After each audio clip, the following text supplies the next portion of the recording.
dice que ahora soy el anfitrión. Bueno, como anfitrión les doy la bienvenida a todos aquellos que sobrevivieron a esta tercera y última parte, contándoles sobre las leyes. Habíamos hablado de la primera, que es la que hacía referencia concretamente a los umbrales, que toda actividad debe pasar por un umbral inicial y luego sostener cierto volumen a ese nivel de umbral o en el nivel que ustedes que determinen para que se constituya en un estímulo. La segunda ley hablaba de la relación entre el trabajo y la pausa. Y la relación entre el trabajo y la pausa me hace mucho acordar a esto que ustedes ven acá, que es el ciclo entre vigilia y descanso. O sea, estar despierto y estar dormido, estar trabajando y estar descansando, que es un ciclo que tiene que ver con la luminosidad. Por algo los monjes se despiertan con el alba, no es para aprovechar la luz o no gastar energía eléctrica, es para aprovechar la luz natural. Se despiertan con el alba y se acuestan con el atardecer. Y lo hacen fundamentalmente porque hay una glándula dentro de nuestro cerebro, se llama glándula pineal, que es la encargada, a través del nervio óptico, recibe información al respecto de la luminosidad.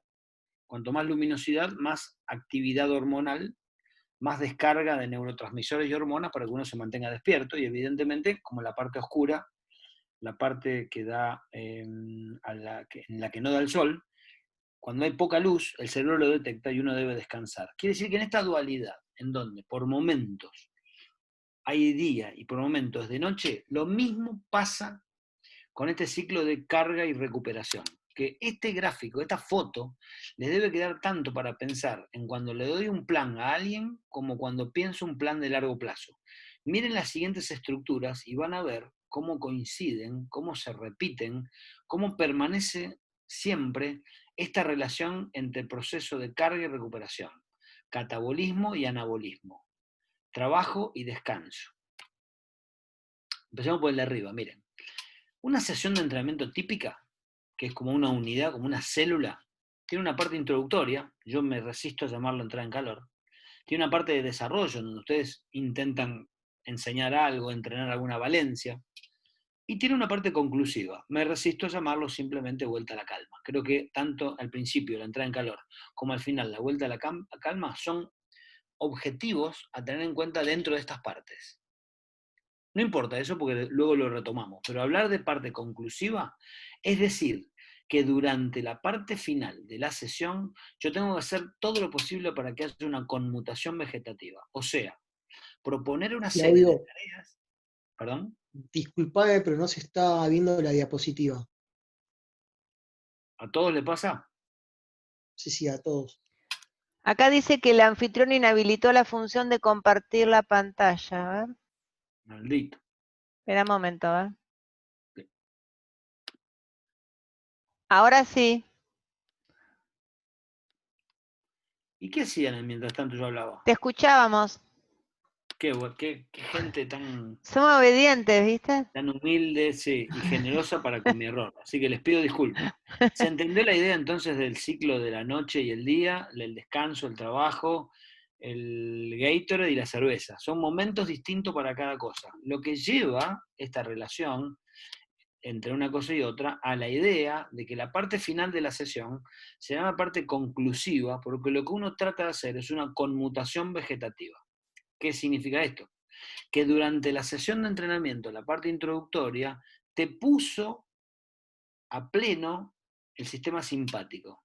O sea, está a pleno la posibilidad de mandar energía a los músculos, de usar la energía exclusivamente en los músculos activos. El sistema nervioso se programa para mantenerte atento, activo, reactivo, ser capaz de responder. Ahora, ni bien termina la parte de desarrollo y empieza la parte conclusiva, es donde nosotros los profes podemos hacer algo.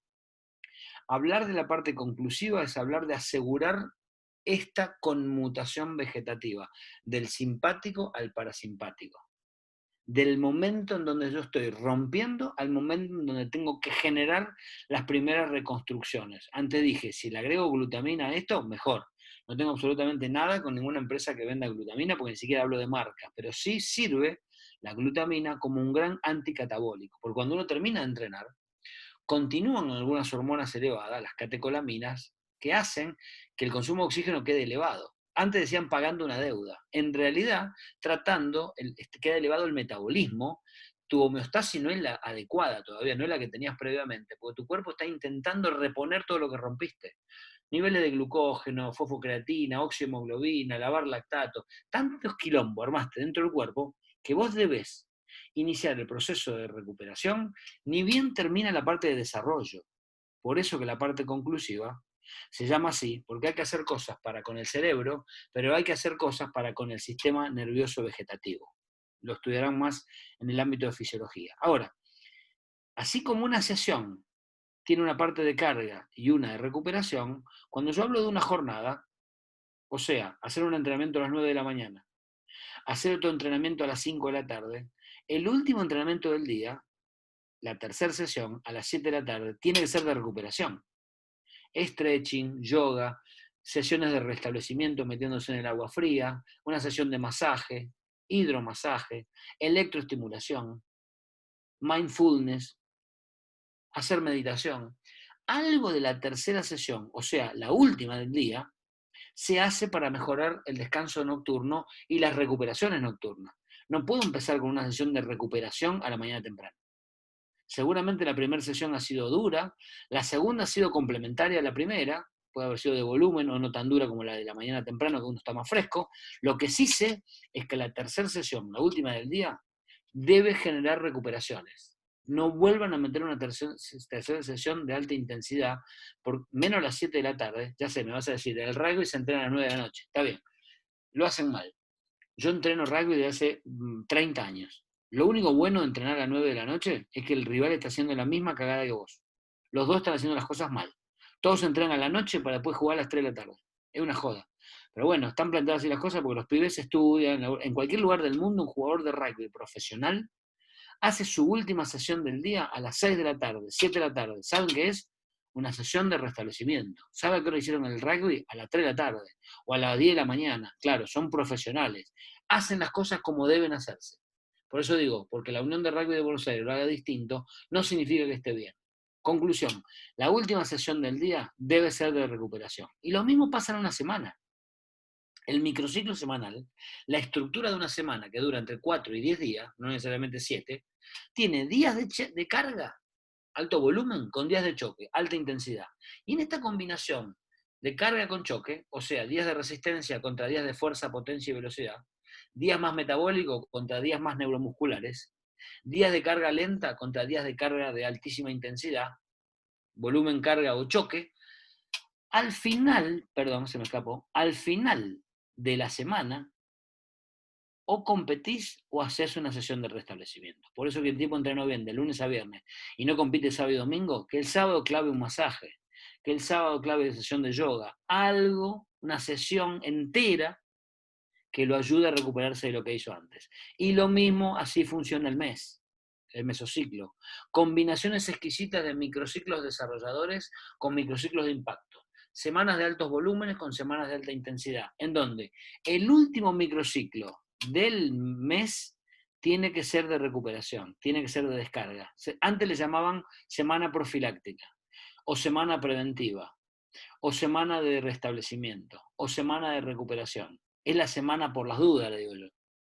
Porque a lo mejor el tipo viene haciendo 2, 3 buenas semanas. Lo que yo sí sé, que así como al día la carga le viene la noche, a cualquier estructura de las que ven acá, las micro, las pequeñas, las micro y las meso, siempre al final le tiene que venir una recuperación.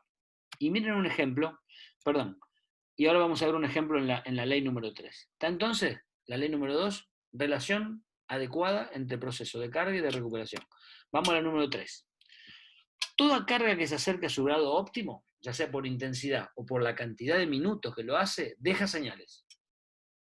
Apa, que si el tipo terminó de entrenar y te dice, no, la verdad no sentí mucho, me pareció que era, le vamos a salir con el chamullo de la adaptación, no, lo que pasa es que te estoy midiendo, evaluando, o estamos haciendo una adaptación, una introducción, siempre hay que dejar alguna señal. El alumno no se puede ir de una clase tuya sin sentir que ha aprendido algo, que algo del cuerpo siente tocado, que algo del cuerpo le avisa de que está vivo. Esos son los mejores entrenadores personales. Ahora, deportistas nobles pequeñas modificaciones ya producen grandes cambios. O sea, si el tipo no entrenó nunca, con un poco que yo haga, ya lo voy a cambiar. Pero cuidado que al revés para un adelantado. Un jugador, un deportista experimentado, tiene un proceso más complejo. Y es al revés. Grandes modificaciones producen pequeños cambios. Es al revés que el deportista Nobel. El entrenado tiene que hacer mucho volumen a alta intensidad para sentir que se entrenó.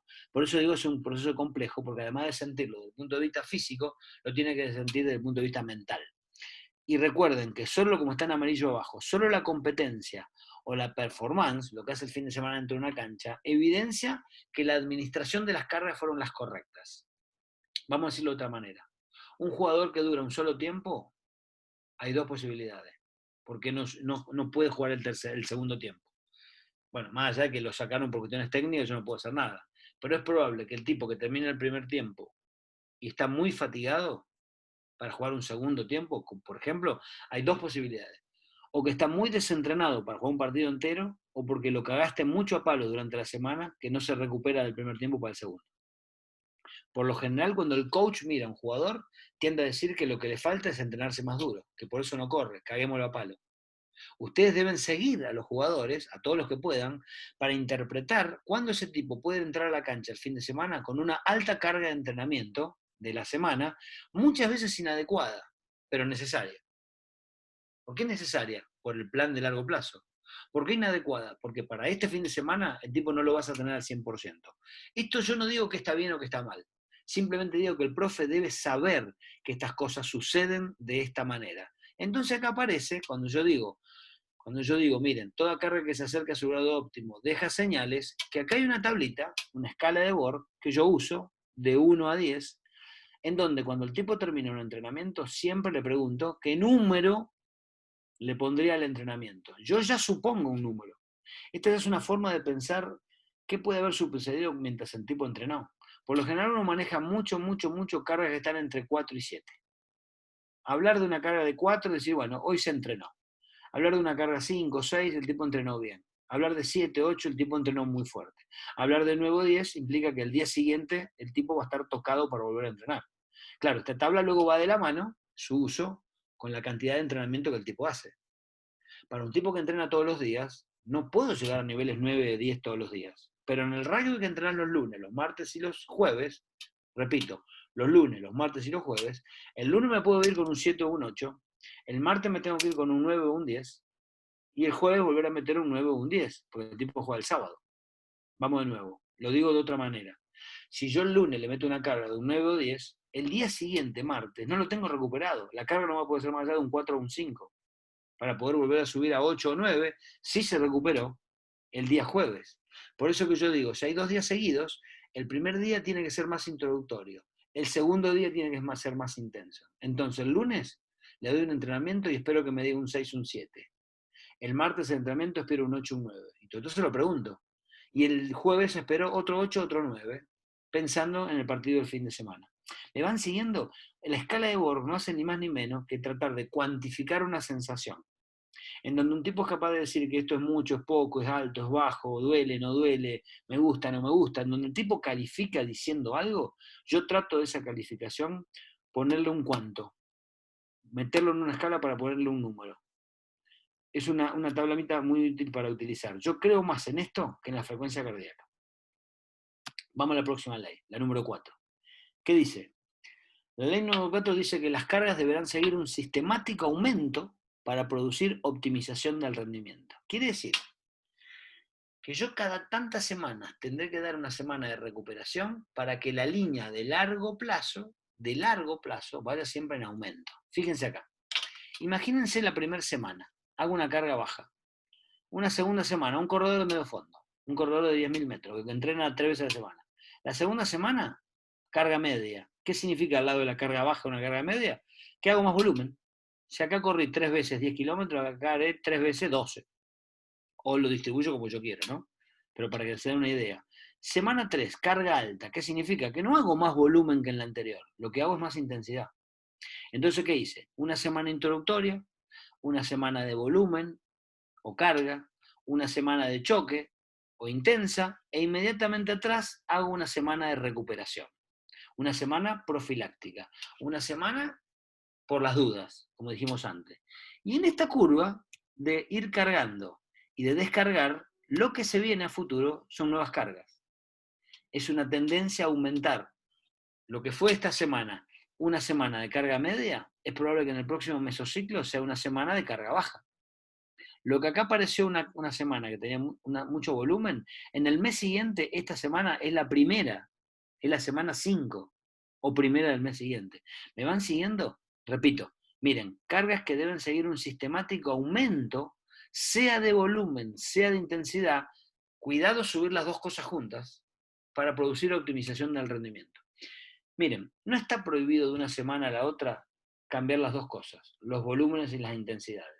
Si se lo decís a un kinesiólogo, te dice que estás jugando con tu empleo, que estás jugando con tu posibilidad de seguir trabajando.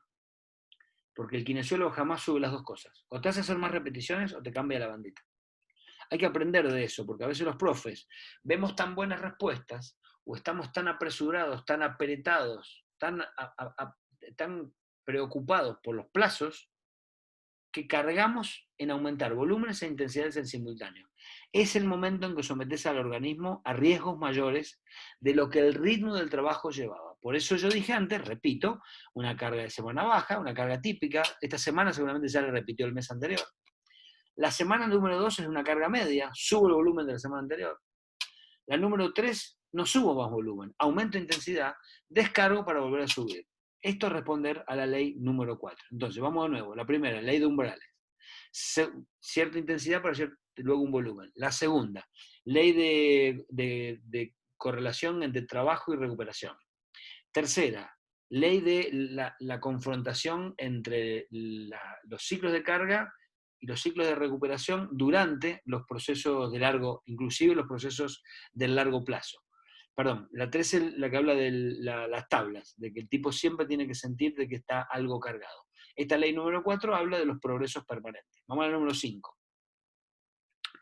Dice que las adaptaciones disminuirán si se reducen excesivamente las exigencias de las cargas, que ahora las vamos a charlar un poquito, la que llamamos las exigencias de la carga, o si estas desaparecen. ¿Cómo desaparecen?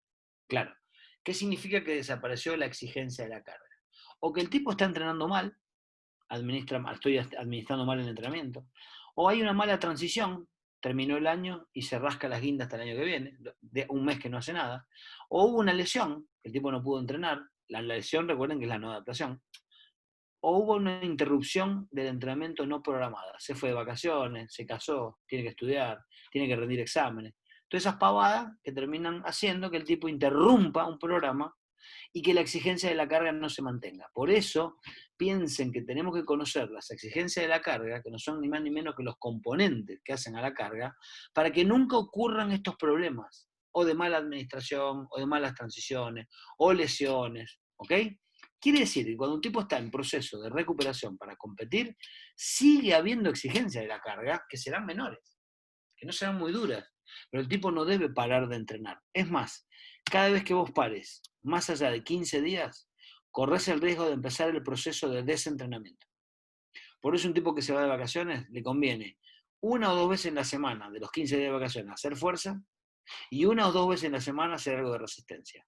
Si él fue capaz de hacer uno o dos trabajos de cada cualidad, aunque sea una vez por semana o dos, luego de 15 días el tipo viene casi igual que como se fue. No perdió adaptación. Siendo que un tipo que paró 15 días, ¿saben cómo vieron la OCA? Vuelve 2 casilleros. Ok, tiene que volver semanas para atrás porque se desentrenó. Por eso que las pausas siempre tienen que ser activas. Si ustedes quieren, hagan contrastes. Porque el tipo dice, me la paso corriendo atrás de una pelotita, no me den en vacaciones más trabajo con pelota. Ok, anda a bailar zumba. Haz algo que te divierta, algo contrastado. Hacías mucha fuerza, hacer resistencia. Hacías mucha fuerza y resistencia, hacer tareas de yoga. Hacete la clase de zumba. Es el momento de contrastar y que la exigencia de la carga sea mínima, como para que vos por lo menos hagas un mantenimiento. Última ley. Miren qué interesante esto. La adaptación del organismo ocurre siempre en la dirección propuesta por la estructura de la carga. ¿Esto qué significa? Parece simple, ¿no? Pero la cosa es así. Vamos de nuevo. La adaptación del organismo, o sea, tu capacidad de respuesta, ocurre siempre en la dirección propuesta, o sea, de la manera que vos armaste la estructura de la carga. Dicho de otra forma, cuando el pesista meta y labura fuerza, fuerza y labura fuerza, no le pidan que luego rindan resistencia. Y si al corredor de fondo lo entrenan en trabajos cardiovasculares, no le pidan que levante fierros. ¿Qué significa esto? Que cuando con un jugador decidiste tomarte mucho tiempo para desarrollar la fuerza y no tocar la resistencia, luego no le pidas lo que no tiene. Que en los deportes de conjunto, que no son ni este, son el fútbol, el rugby, el vóley, el básquet, los deportes náuticos, individuales y colectivos, pero que implican un conjunto de cualidades físicas, recuerden que lo que no hagas no lo tienes. Yo no te voy a decir hoy qué cosas tenés que hacer porque queda para más adelante en próximos encuentros, pero solamente quiero decirles esto. Imposible tener aquello que uno no entrena. Y luego, como dice esta presentación, que las adaptaciones son antagónicas. Quiere decir que el que entrena mucho la resistencia se va a mostrar cada día menos fuerte. Y el tipo que entrena mucho la fuerza en un deporte de conjunto se va a mostrar cada día menos resistente. Quiere decir que acá yo no estoy diciendo lo que hay que hacer. Les estoy contando qué le va a pasar cuando ustedes decidan hacer las cosas de una manera u otra. Pero la pregunta es, ¿son antagónicas la fuerza y la resistencia? Bueno, para quien quiera darse una respuesta sobre estos antagonismos, vaya por favor a ver Cirque du Soleil. Si lo puede ver en vivo, mejor. Si no, métase en canal YouTube, busquen Cirque du Soleil y vean las expresiones de agilidad, resistencia, fuerza, potencia, coordinación de todos estos tipos, todas las cualidades físicas, físicos de tipo que parecen que fuesen atletas. Bueno, en realidad son atletas, solo que con un tinte de artistas muy fuerte, un componente artístico muy fuerte. Quiere decir que lo que me deja ver estas expresiones locomotivas y artísticas, creativas, estas expresiones del ser humano, es que no hay incompatibilidad entre las cualidades físicas. Lo que hay que saber es programarlas. De alguna manera, entrando en esta parte final de esto que vimos, voy a pasar a una serie de presentaciones medio rápido, pero les queda a ustedes un apunte para que las vean. Analicemos la carga como elemento inicial de proceso. Cuando uno habla de la carga de entrenamiento, habla de tres cosas en particular. A, B y C. La exigencia de la carga, lo que hablamos antes, que era, ¿qué tengo que hacer? Pongan al lado, ¿qué es la exigencia de la carga? ¿Qué tengo que hacer? El proceso de dominio de la carga, ¿cómo lo hago? Y por último, el grado de la carga, que es, ¿qué me pasó? Vamos de nuevo, ¿qué debo hacer? ¿Cómo lo hago? ¿Qué me sucedió? En una fina combinación de estos tres componentes, lo que le pido que haga, la manera en que lo hace y lo que su cuerpo siente, va a aparecer el proceso de largo plazo llamado carga de entrenamiento. Quédense, anótenselo ahí por lugarcito o por algún rinconcito. Exigencia, proceso de dominio y grado. La exigencia es lo que yo le propongo, el proceso de dominio como el tipo lo hace. El grado es lo que le pasó adentro del cuerpo o lo que él dice que él siente cuando termina un entrenamiento. Si yo quiero ver en profundidad estas cosas, es decir, hoy se habla de carga externa, cuando uno habla de la exigencia de la carga, la elaboración mental de la carga, cuando habla de lo que fueron el proceso de dominio, y por último es hablar de la carga interna, que es lo que al tipo le pasa. Esta es la terminología moderna. Antes se decía de otra manera, se decía exigencia, proceso de dominio y grado. Hoy se habla carga externa, cómo elaboro mentalmente lo que hago y cómo mi cuerpo reacciona. ¿Qué puedo medir de mi cuerpo? ¿Pulsos? ¿Sensaciones? ¿Consumo de oxígeno? ¿Lactatos? ¿Frecuencia respiratoria? ¿Sensaciones de lo que está ocurriendo? Lo que sea que me ayude a relacionar la carga externa, volumen, intensidad y frecuencia, con la carga interna. Pulso, frecuencias, lactato, consumo, sensaciones. Porque de la manera de que una cosa se relacione con la otra, está el proceso de largo plazo. No se agarren la cabeza con esto que están viendo acá. Es simplemente un cuadro. Esta es la presentación 35, Anita, que yo te decía, que es compleja, pero esto tienen que imprimirla y tenerla ahí a un costado para cuando lean el apunte. Porque dijimos antes, ¿cómo se compone la carga? Tres elementos. La exigencia, lo que yo le propongo. El proceso de dominio, como el tipo lo hace, y el grado de la carga, qué el tipo siente. Bien. Como ustedes verán, de la letra C y de la letra B no hay nada desarrollado acá abajo. Es todo de la letra A. Porque les dije, vamos a prestar atención a cómo yo armo un plan, cómo armo el entrenamiento. ¿De qué se compone la exigencia de la carga? De 3 elementos. Los factores básicos, los procesos y la estructura. Algunos son aspectos cuantitativos, otros son más aspectos cualitativos. Vamos de nuevo. ¿Qué es hablar de la carga de entrenamiento? De lo que yo le propongo, la exigencia, el proceso de dominio, cómo el tipo lo hace, y el grado, lo que el tipo siente. Analicemos más en profundidad el primero. ¿Qué es la exigencia? Factores básicos. Ejemplo, los ejercicios. Tengo que conocer de ejercicios. Segundo, los procesos de la carga. Por eso dice A2, porque A es exigencia, A1 factores básicos, A2 los procesos. A3, la estructura. ¿Qué es hablar de proceso? ¿Cómo combino cargas y recuperaciones? ¿Qué es hablar de estructuras? ¿Cómo presento el entrenamiento? ¿De manera de circuito? ¿De manera de estaciones? ¿De manera yo doy la clase y ellos me escuchan? ¿O ellos me copian? ¿O ellos siguen a alguien? ¿O todos siguen a uno? ¿O todos repiten lo que hace el de adelante? Hay muchas formas de organizarlo. Entonces, yo no me quiero meter de lleno en cada uno de estos elementos porque son complejos. Acá no están desarrollados, acá están presentados, pero están desarrollados en el apunte. Pero déjenme tomar solamente uno. Vamos a hablar de los ejercicios, que es el principal componente de los factores básicos de la exigencia de la carga. Vamos de nuevo.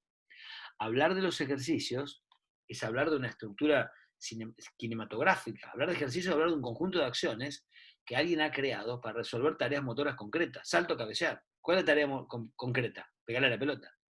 ¿Qué es lo que tengo que hacer? Un salto. Cualquier salto, no un salto que me permita estar en posición de cabecear la pelota donde yo quiero.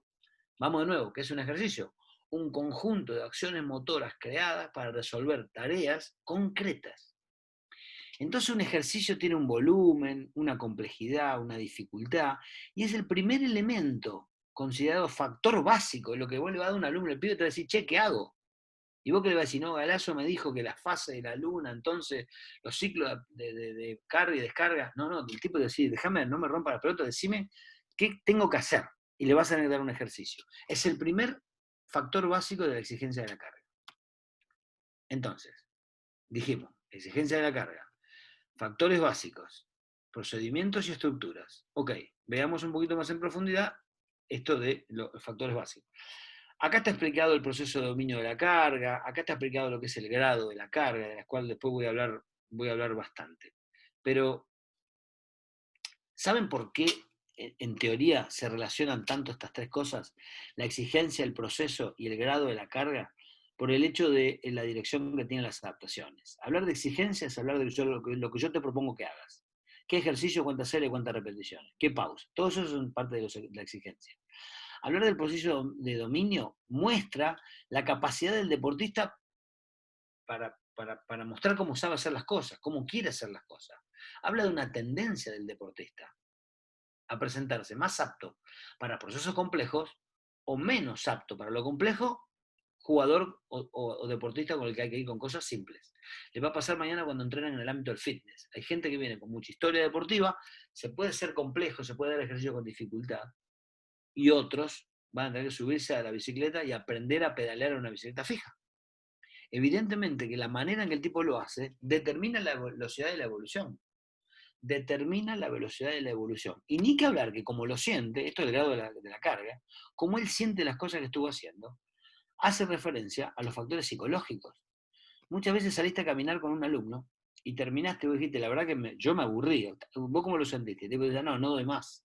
Hasta la semana que viene no camino. Yo entrené a señoras mayores, me decían, hasta la semana que viene no vuelvo a caminar. Bueno, evidentemente que hay una falta de confianza, una falta de conocimiento, de autoconocimiento, que lo lleva a la imposibilidad de creer en un proceso de largo plazo. Va a haber que trabajar con un objetivo de corto plazo. Va a haber que hacerle ver a esa persona que cada clase aprende algo. Si no, ese alumno va a ser una golondrina. Va a dejar de entrenar con vos y se va a poner a entrenar con otro. Y va a dejar de entrenar con otro y va a entrenar con otro. Esa es la golondrina. Pasa por muchos gimnasios y no se queda en ninguno. Por falta de proceso teórico. Por falta de proceso de entendimiento y aceptación, ahí está lo psicológico, de cómo es el proceso. ¿Sabes cuál es la más fácil? ¿Sabes lo que quiere tu cerebro? Tu cerebro dice, no, nene, deja, yo no nací para correr, dice mi vieja. Le digo, no, ¿cómo mamá? Se te va el colectivo, ay, tomo el que viene atrás. Y pero vas a llegar tarde, no, bueno, me tomo un taxi. Y pero te vas a gastar más plata. Bueno, me tomo un remis. Bueno, a ver, no querés correr. Claro, no quiero correr, dice mi mamá, porque yo no nací para correr. ¿Vos te crees eso que no nació para correr? Alguien que cuando tenía 3 años, 4 años, corría atrás de una pelota sin saber por qué. Vayan a un kindergarten y van a ver por qué, van a ver cómo los chicos corren, sin saber los por qué. Quiere decir que luego aparecen barreras psicológicas que hay que saber que están presentes. Por eso hay que trabajar con la interpretación de lo que es el grado de la carga. Bien, pero en este proceso de cargar a una persona con entrenamiento, cargarlo y cargarlo y cargarlo, encontramos que hay una relación muy linda entre estructurar la exigencia de la carga, el grado de la carga, para ver si todo esto va en la dirección que nosotros ponemos como prioridad y que debe llevar a la persona a tener siempre un perfeccionamiento de lo que hace. Después véanlo un poquito más con detenimiento, porque yo empiezo a quedarme sin tiempo. Y recuerden que cuando una persona tiene efectos adaptativos, evidentemente el cuerpo que tiene Arnold Schwarzenegger es una adaptación, si hoy lo ven con el triple de edad que tenía en esa foto, ya no habrá cambios funcionales, ya no muestra la función que tenía acá, el nivel de fuerza. No habrá cambios estructurales o morfológicos, la cantidad de músculo. Y quizás haya quedado algo de los cambios psicológicos que el tipo tuvo, que se la creyó, fue Miss Mundo con esto. Fue el número 1 del mundo con ese físico. Quizás desde el punto de vista psicológico haya pasado algo, haya cambiado algo, pero el proceso de adaptación que el tipo llevó adelante implicó cambios funcionales, morfológicos y psicológicos que lo ponen en un nivel de rendimiento superior. Es lo que se llama tener reservas de rendimiento, que no solo son del músculo, son también del cerebro. Bien, insisto, voy a pasar de lado lo que son las exigencias de la carga, los procedimientos y las estructuras, voy a pasar los factores básicos, la calidad de movimiento, hablar de que el ejercicio tiene muchas cosas muy ricas, que hay que estudiarlas, repito, no las voy a dar acá, estudienlas del apunte y en el próximo encuentro las podemos charlar, que es lo que te lleva a que una persona logre una posición. Evidentemente uno está acá trabajando fundamentalmente en fuerza y otro está trabajando fundamentalmente en equilibrio. Luego decís, che, ¿y esto con qué tiene que ver? Con que seguramente tuvieron diferentes intensidades de entrenamiento y hay dos sistemas regulatorios diferentes. Uno está basado fundamentalmente en fuerza estática, que no es estática en realidad, ya lo vamos a ver más adelante, y otro en función de la principal capacidad coordinativa que se llama equilibrio. No importa. Voy a pasar de vuelta, como les dije antes, la influencia de hablar de intensidades, voy a pasar de hablar de densidades, de hablar de volúmenes de entrenamiento, todo este material que no hice tiempo a darle, qué mal cálculo hice con las presentaciones, o qué lento que anduve, hablar de procedimiento, todo esto, repito, está en los apuntes para que lo vean, me quiero situar en la parte final para poder darle un cierre a la presentación. Frecuencia semanal, proceso de dominio racional. Bueno, esta es una parte linda que tiene que ver con lo que yo le decía cuando un tipo hace una tarea. Ustedes le piden que haga un ejercicio que tiene series, repeticiones y tiene una pausa. El tipo debe mostrarse que sabe hacer la tarea pedida, que lo hace de una forma consciente, que tiene un componente cognitivo. El tipo sabe por qué lo está haciendo de esa manera, a qué lo lleva. Que en el campo del ámbito del entrenamiento relaciona el ejercicio que está haciendo con una forma de jugar. O sea, ese ejercicio es una herramienta. Por eso le da trascendencia, por eso la aprende, por eso hay un proceso racional, porque lo relaciona con la técnica y la estrategia. Y ni que hablar que cuando un tipo va a tomar una decisión de qué ejercicio tiene que hacer, hay un proceso de toma de decisión. Cuanto más y mejores experiencias previas hubo, más experiencias y mejores, más seguramente tomará la decisión adecuada. Esto también lo dejo, ver nivel de salud y demás, para pensar un poquito el proceso de recuperación. Como verán, es muy frondoso, es muy denso lo que uno puede hablar sobre los procesos de la exigencia de la carga y los procesos de dominio de la carga y de lo que va a ser el grado, como el tipo lo siente. Pero déjenme mostrarles un poquito al respecto de los procesos de recuperación, que son importantes que los entiendan porque no solo son atractivos, sino porque te sirven para pensar que no todo es cómo lo fajo, cómo lo estreso, cómo lo cargo, qué le enseño, cómo lo malhumoro, sino que pensar que cuando el tipo está terminando hay que recuperarlo, es pensar en procedimientos y medios pedagógicos, procedimientos y medios médico-biológicos y procedimientos y medios psicológicos. Los primeros, los pedagógicos, hacen referencia a diversidad y alternancia. O sea, una forma de que el tipo no se canse mentalmente es que yo cambie los ejercicios y los alterne. Mira qué fácil.